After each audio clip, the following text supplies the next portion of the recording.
I was out walking in the brush the other day, and I was lucky enough to stumble on this fellow right here. Pretty incredible shed, and I thought, you know what, it'd be kind of fun to dig into the shed pile here and pull some of the antlers out we found over the last few years and take a look at them and see what this ranch is capable of producing. So I got video of this deer last year. He was really incredible.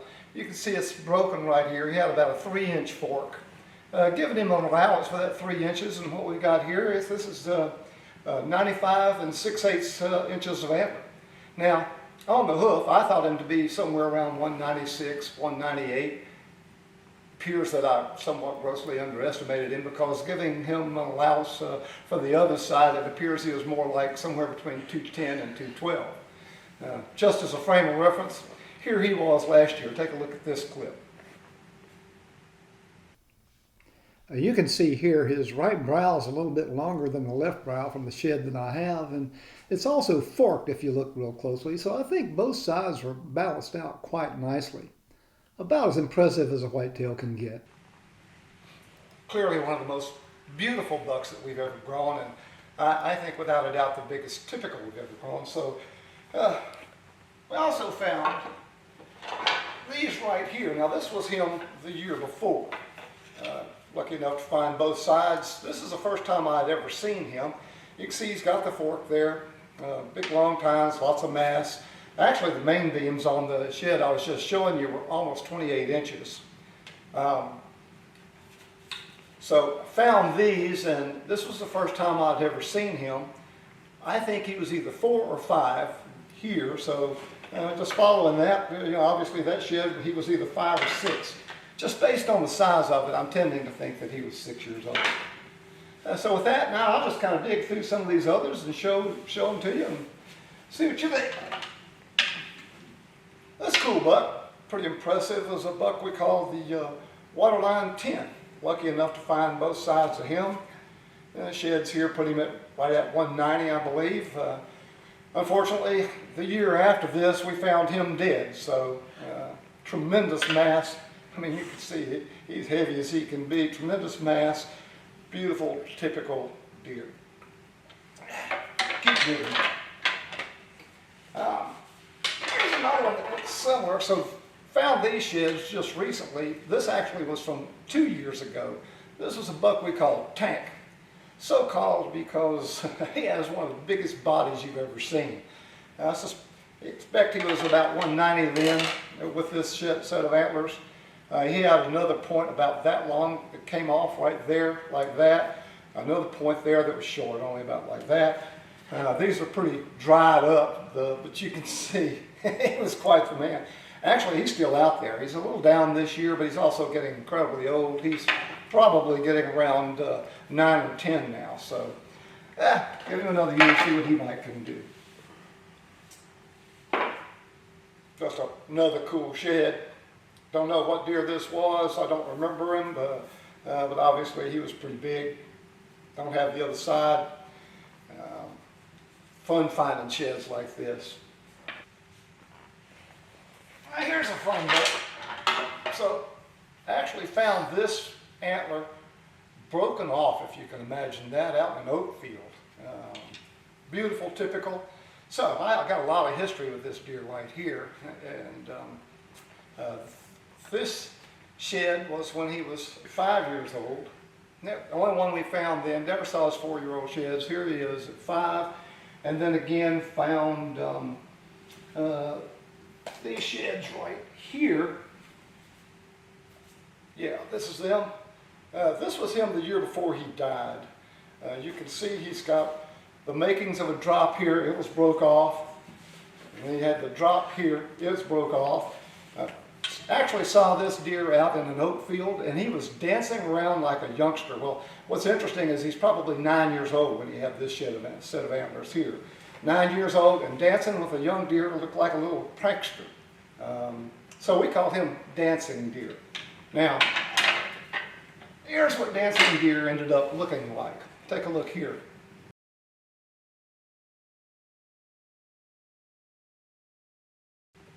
So that's him with 205 inches of antlers, 15 points, and double drops.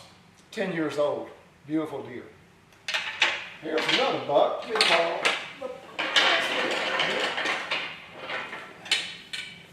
Palomas buck. Cool deer. You can see the forks. He pretty much had those every year. He got really old on us. Here's the other side. Happened to be lucky enough to find matching sheds on him. He ended up in the 190s and unfortunately died. Never found anything of his skull or anything like that. He died of old age. Happens a lot around here. And then this is a buck we call Sleepy. Hunter ended up actually getting him a couple of years after this shed. I think he was 180-inch plus 8-point. Maybe he had 9 points when he got harvested. But we called him Sleepy because the first year when we saw him, he was 3 years old. His rack was kind of flattened out on one side, like he had fallen asleep with his hair wet and it kind of got mashed up against his head. But he obviously grew out of that, and he obviously grew up to be quite impressive. Here's another cool buck. I don't know which year was which actually on this deer. 2 different years. We called him Swoopy Beams. I think you can figure out why. Tremendously long mane beams. Cool look. Here he is, Swoopy Beams. I think probably this was his more recent set. And actually after whichever one of these was his last year, actually I think this is probably his last big rack. He started shrinking up and never did get as big as he was here of these 2. Still a cool looking buck. Tremendously long mane beams. And here's probably the heaviest buck we ever drawn. I got 3 years of him because he lived in an oat field near the house. So here's the first set. I think this is probably 6-year-old rack right here, 5 or 6 years old. You can see he's got tremendous mass, big bladed brow tines, and kickers like that. So he was pretty easy to keep up with. He lived close to the camp. So there's 1 year. And then here's the following year. And you can see he took a bit of a step up. Look at this beautiful palmetted tines right here. All the kickers, of course. And then here's another year of him. It's starting to get pretty big then. You can see the brow tine really got big and bladed and forked. Obviously this shed was quite old, so it shrunk up some, but still had the tremendous mass going up his tines and mass right in there. And actually we ended up rattling this deer up, and a lucky hunter got him, and he was in the upper 180s, so he got to be quite big. So now let's take a look at a couple of other places, and I'll show you a couple of other sheds we found. There's another neat buck. This buck was in our Cerrito pasture. We call him the Cerrito buck. Very creative. He actually, the following year, had a bigger rack than this. He got up right at 200 inches. We thought, give him 1 more year, he could be spectacular. And sometimes when you roll the dice like that, it works. Sometimes when you roll the dice like that, it doesn't work. Never seen again after the following year. So there was a 200-inch deer we lost. Yeah, here's a couple more right here. Just random sheds we found. Again, big mass, big brow tine. Another set, nothing spectacular, but still, again, a heavy 10-point, really cool looking. Now let's take a walk around the camp, and I'll show you a couple of other sheds that actually go with deer we got here in the camp. Let's take a look. Those of you that follow me on the YouTube channel are going to be familiar with this story because I've already showed it off once. As I said with the Cerrito buck, sometimes you swing for the fence and it works. Sometimes you swing for the fence and it doesn't work. Here's one of the circumstances where it did work. So here was a great El Gato buck, beautiful drop tine. He had it every year that we ever knew him. So here's 1 year's worth of sheds. Here he is the following year. Again, short mane beams, but great drop tine, good mass. Passed him up this year. I got to tell you, it was pretty hard to do, but I did pass him up. I think that he was probably 7 right here. Here he is at 8 and 210 inches. So sometimes you make the right decision, works out for you. So anyhow, kind of fun to have the sheds and the deer. Some bucks you got to look at not just from the standpoint of what the overall score is, but they got style points, and I think this deer fits that category. Actually, got that deer, hunting him on film, shot him on film. It was pretty cool. And literally the next day we go out rattling in the brush and found his antlers.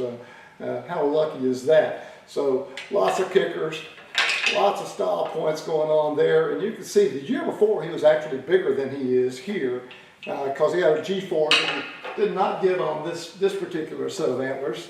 So anyhow, again, a deer high on style points, but pretty cool to look at. Sometimes luck fits into finding sheds. So I actually got stuck one afternoon out on the ranch and was walking in and looked up under a bush and found this guy right here. It was thoroughly bleached out. It had been out there for a couple of years, so it shrunk up quite a bit. But here's what's interesting. If you look at that brow tine right there, this buck right here is this buck right here. So he went from being a 10-point, beautiful 10-point. The following year after this, he was an 8-point. And the following year after that, he looked like this right here. 200-inch 8-point with a drop tine. So kind of fun to find this shed and be able to correlate it back. And also the lesson in that is, you know, the whole mantra of once an 8-point, always an 8-point, and some of those old wives' tales. Sometimes they go from 8-point to a 10-point, back to an 8-point. In fact, this deer the year before was a 9-point. So he went from a 9-point to a 10-point to an 8-point to that. Pretty fun to follow the history on these deer. Now this deer here was 7.